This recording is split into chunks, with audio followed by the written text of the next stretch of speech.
Hello everyone! Welcome back to my YouTube channel. So, for today's video guys is ituturo ko sa inyo kung paano ma-reach ang 1,000 subscribers nang hindi man lang pinagpapawisan.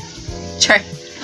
Sa totoo lang guys, hindi talaga ganun kadali ang ma-reach ang 1K subscribers, especially kung kakasimula mo pa lang and hindi pa naman alam kung ano talaga yung niche mo or yung gusto mo talagang gawin sa pagbablog. Kasi when I got started doing my vlogs, actually magpo-4 years siya guys, hindi pa siya na-monetize. Bakit? Kasi hindi ko naman talaga siya usually ina-active lagi talaga, kasi hindi naman talaga ako araw-araw nagpo-post ng videos. So ayun, yun yung dahilan talaga. Tsaka hindi ko rin naman talaga siya natututukan. So unang dapat natin gawin is post videos. So ayun, palagiin mo lang talagang mag-post ng videos na sa tingin mo ay dapat talagang i-post yung talagang magmimintis at makikilala ka ng mga tao guys. Kasi isa rin sa dahilan kaya tayo sinasubscribe, diba, is or kaya tayo pina-follow ng mga tao na gusto nating mag-follow sa atin is because of our videos na pinopost natin sa YouTube. So ganun yun, diba? So, ngayon guys is nasa 1,000 videos na, 1,000, hindi pala, 100 plus videos na ako, and marami pa dapat talaga sana yun kaso dinelete ko na yung iba kasi nga nakaka-copyright yung mga music, yung pag-i-edit, diba? Hindi naman lahat ng ginagamit natin music is very, sa atin talaga galing, kasi kailangan talaga natin gamitin yan. Pangalawa is share your videos, your links sa ibang social media platforms.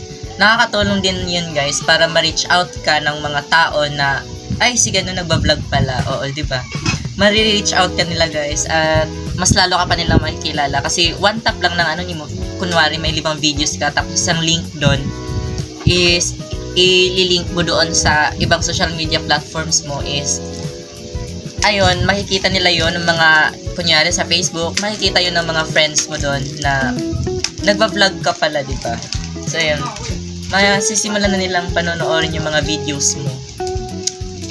Next is, consistency. Char!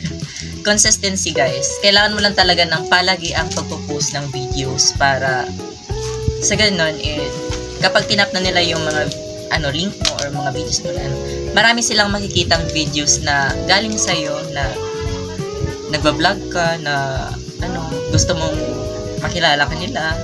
Ganun mo lang talaga yon. Hindi naman sa araw-araw, kasi usually sa akin nagpo-post ako 3 times a month para lang pang content, ganun. Kape pala tayo guys.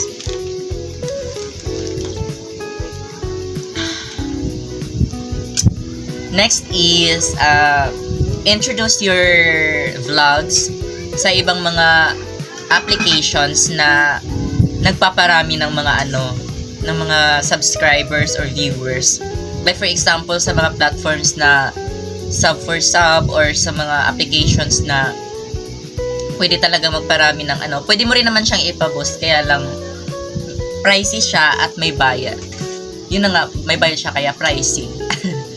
Kaya ganon. Pwede mo naman siyang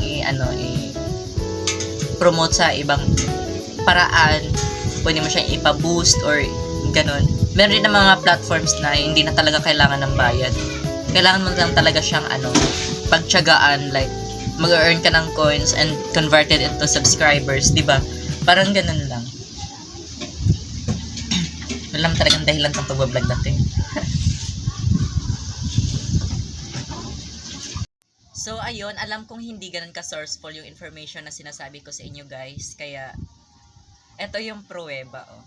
Ito yung pruweba na dumami talaga yung subscribers ko. And, alam ko rin naman na not anytime is very effective yung mga sinasabi ko. And, ko rin naman yun, na experience ko rin naman yun.